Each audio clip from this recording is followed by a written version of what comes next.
Assalamualaikum warahmatullahi wabarakatuh. Perkenalkan, nama saya Arifin Muhammad Kavin. Dan saya Febri Cahyo. Saya dan teman saya ini akan mempresentasikan sebuah hasil kerja kami, yaitu tugas geografi tentang konservasi flora dan fauna di Indonesia. Ayolah kita jelaskan. Setelah perkenalan tadi, izinkan saya untuk menjelaskan apa itu konservasi. Konservasi adalah sebuah usaha pelestarian flora dan fauna dengan tujuan agar tetap terjaga populasinya dengan kriteria yaitu kekasan, kelangkaan, keterancaman, dan kegunaan. Contoh dari tujuan yaitu seperti kita di sebuah daerah terdapat macan Sumatera atau harimau Sumatera. Di sana itu sekarang populasinya semakin sedikit. Tetapi kita bisa memindahkan macan Sumatera tersebut atau harimau tersebut ke tempat yang lebih aman agar bisa berkembang biak dengan baik dan tidak ada perburuan secara liar. Seperti itu. Setelah itu kita lanjut dengan macam metode konservasi. Macam metode konservasi ada dua, yaitu in situ dan ex situ. Saya akan menjelaskan tentang in situ.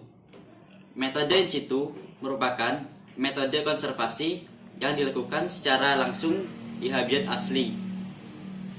Metode ini bentuknya seperti cagar alam, hutan lindung, taman nasional, ataupun suaka marga satwa. Setelah itu, saya akan menjelaskan tentang bentuk in situ. Contoh-contohnya yaitu cagar alam. Cagar alam ini memiliki kriteria seperti memiliki kondisi alam yang notabene belum tersentuh manusia, yaitu seperti belum ada jalan untuk masuk ke daerah tersebut. Contohnya yaitu cagar alam di Indonesia yaitu cagar alam Krakatau.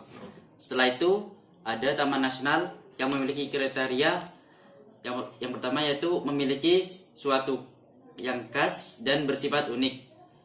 Contohnya Taman Nasional Ujung Kulon, Banten. Yang nomor 3 yaitu hutan lindung. Hutan lindung merupakan kawasan hutan yang berguna untuk melindungi flora dan fauna yang dimanfaatkan untuk pemenuhan kebutuhan.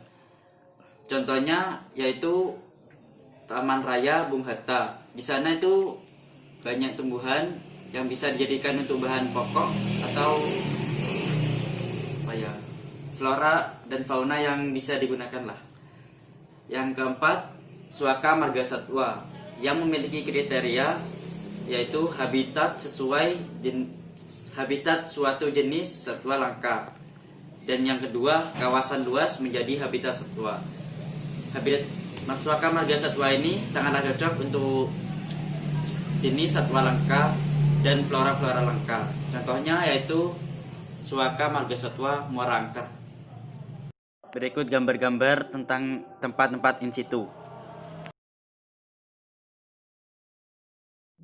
Di sini saya akan jelaskan macam-macam metode konservasi bagian ex situ.